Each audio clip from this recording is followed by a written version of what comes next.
retour à Bathurst où la pluie a laissé place au beau temps à la mi-course. La piste sèche alors que la bataille fait encore et toujours rage entre la Bentley M Sport 109 et la Vantage 418 du Red Sky AMR.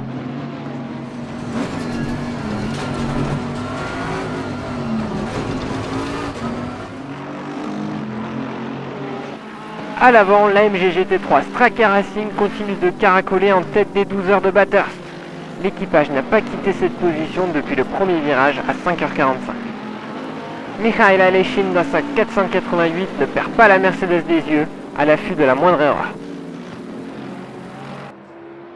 En Pro-Am, c'est la Ferrari AF Corse 52 qui est largement en tête, avec actuellement à son volant le Belge Louis Makils. Derrière lui en plateau Pro-Am, c'est l'équipage Air Motorsport 760 sur la V12 Vantage qui gère son rythme, devançant au général l'Audi R8 numéro 1 du WRT. Oh, Nico Müller commet une erreur au freinage et percute la Vantage. Voilà qui va coûter un temps précieux à ces deux écuries lors de leur prochain arrêt au stand. Une aubaine pour nous et 3 tours plus tard, Landry s'empare de la 15e position. Une place inespérée qu'il va falloir âprement défendre face à la Porsche 540.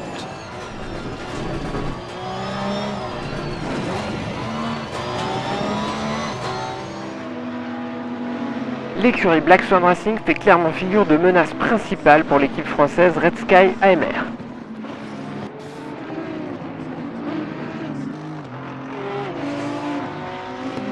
Allez, on se met en poursuite aérienne de la bataille pour la 3e position, impliquant la 911 Raw Racing, la V12 Vantage Air Motorsport 62 et la Ferrari... Ouh, mais gros crash! Gros contact au début de Conrad Straight entre plusieurs voitures. On va essayer de revoir ce qui s'est passé de plus près. On embarque à bord de la 488 AF Corse Dossard 51, également lui pour la P3 donc. Et c'est la stun pilotée par Jake Dennis qui percute le pauvre Pipo Derani. Et oh là là, Pierre Juni est également impliqué. Petite touchette avec le mur. Allez, on va nous montrer d'autres images. Alors, Derani actuellement 27ème. Alors, il reste sur sa ligne. Il n'a vraiment rien à se reprocher. Ah oui, mais le choc est terrible. Ouh, et c'est la Mercedes numéro 77 qui en fait les frais. Et waouh, on a frôlé le pire ici. Et quelle catastrophe pour le Team Craft Bamboo. La course est tout bonnement finie pour eux, je pense. En revanche, cela permet à Sven Müller de conforter son podium si l'équipage Porsche Raw Racing continue sur sa lancée. Ils profitent de cet incident derrière eux pour anticiper leur prochain relais.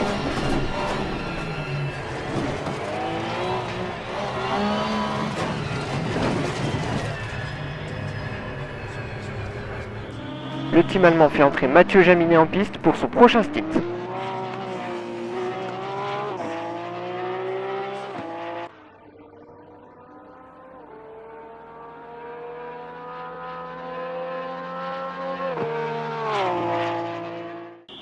Les relais de l'après-midi s'enchaînent pour le Red Sky AMR et notre Vantage commence à montrer les signes qui prouvent à quel point les 12 heures de Bathurst sont une épreuve difficile.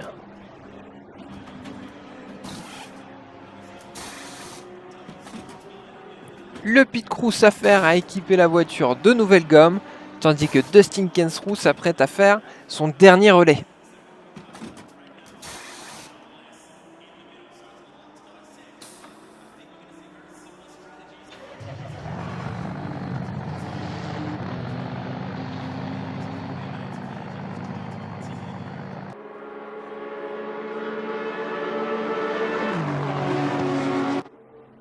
Et en face, dans le cockpit de la Porsche 911 540, c'est désormais Marc Lieb aux commandes.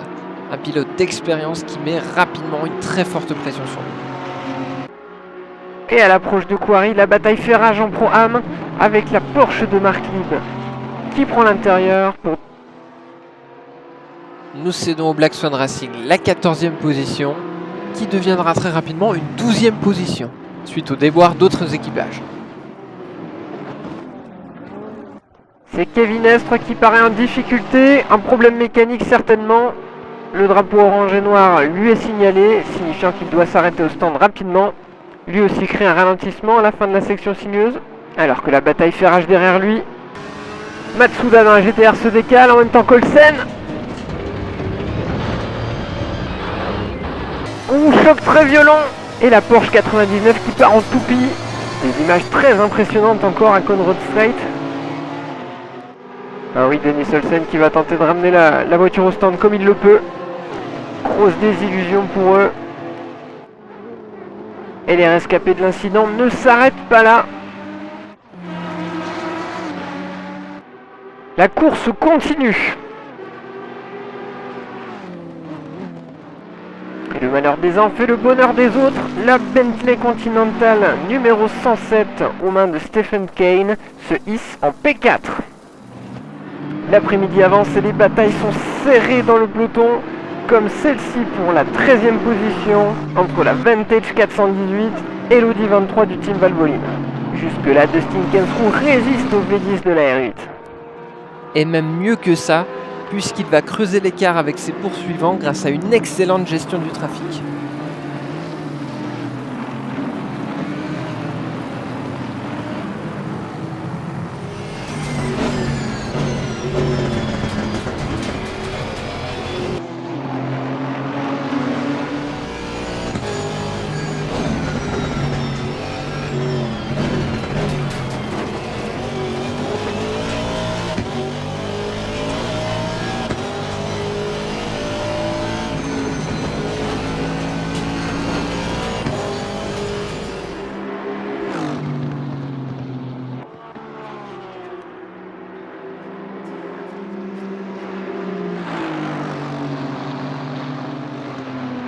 Il est temps pour Kensrue de laisser sa place derrière le volant de la Vantage, après avoir réalisé la belle performance de mettre 4 secondes entre lui et l'Audi numéro 23.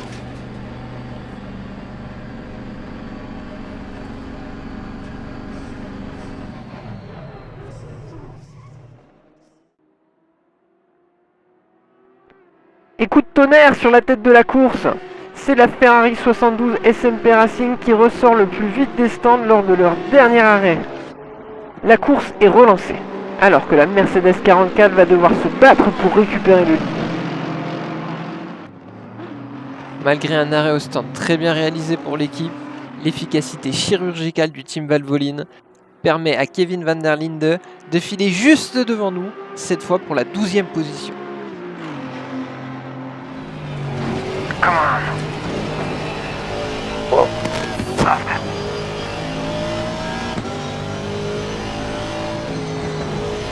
It's too quick for me. Push. Clairement, l'Audi R8 est bien trop rapide pour Teppei Teranishi. Derrière, la seule menace pour le Red Sky est la Bentley numéro 109. Cependant, comme elle se bat au général, elle ne nous menace pas pour le classement Pro-Am.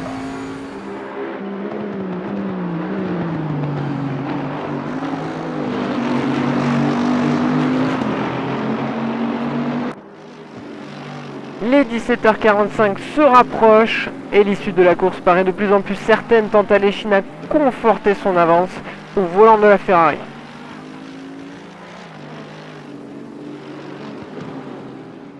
La 488 Dossard 72 entre dans le dernier tour des 12 heures de Bathurst. Une course qui a été remplie de dramas, de belles batailles qui ont donné lieu à un peu de casse et de jolis retournements de situation. Ah, belle image où on voit la Mercedes du Straka Racing au fond là-bas. La fin de course provoque des fébrilités. Contact pour la 9e position entre l'Aston Martin numéro 62 et la Ferrari Hub Auto Corsa. Williamson se sera bien battu dans son dernier relais, mais il aura surtout eu à résister à la Porsche 911 du Rowe Racing qui est remontée derrière lui.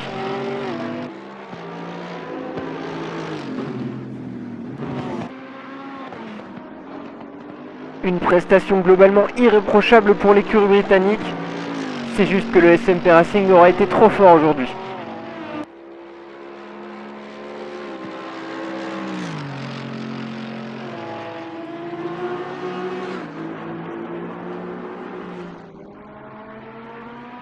Allez, derniers hectomètres pour la Ferrari 488 SMP Racing. La rue s'enrobe italienne.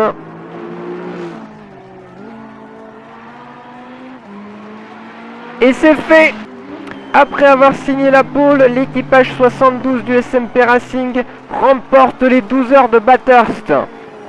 Le podium est complété par les méritants Straka Racing équipage 44 et par la Porsche numéro 100 emmenée pour cette arrivée par Romain Dumas. En Pro-Am, la victoire revient logiquement à l'équipage AF Corse numéro 52 qui suit de près Jules Gounon sur la Bentley Continental M-Sport 107. Bravo à ces deux écuries qui complètent notre top 5 de la première manche de l'IGT Challenge. Kaloub MacLeod sur la Bentley 109 met la pression jusqu'au bout au Red Sky.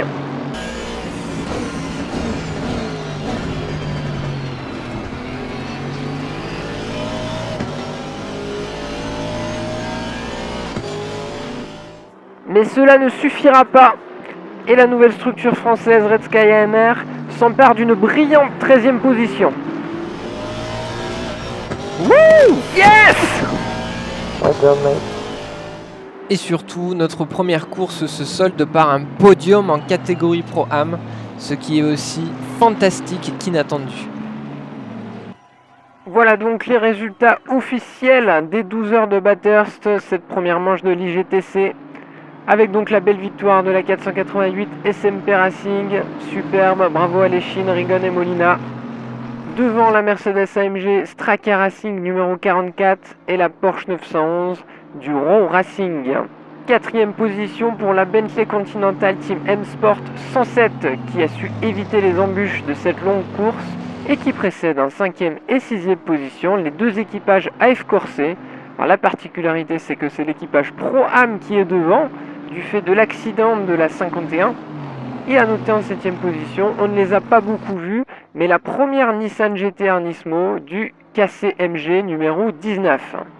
On peut souligner la 11e position de la Porsche numéro 540 Black Swan Racing et le résultat plutôt décevant de l'Audi R8 numéro 1 WRT qui finit seulement 18e. La seconde moitié du classement, alors on peut remarquer là plutôt des contre-performances du coup, dont la dernière position du Team 75 Bernhardt suite à l'accident que l'on a vu, dont a été doublement victime Earl Bamber, mais également la 24e position du Raw Racing 99 qui aura fait beaucoup moins bien que l'équipe sœur à cause du contact de Denis Olsen avec la 2e GTR du KCMG. Notable également la 28e position du Team Craft Bamboo Racing sur la Mercedes AMG GT3 77 qui après le violent suraccident qu'elle a vécu a réussi à rentrer au stand et à faire une remontée plutôt remarquable. Nous vous laissons jeter un coup d'œil aux résultats Pro-Am isolés. Rendez-vous désormais à la deuxième manche de l'IGT Challenge. Teppei Teranishi ramène la Vantage 418 du Red Sky au box. Et maintenant nos yeux se tournent vers les États-Unis, en particulier le circuit de Laguna Seca.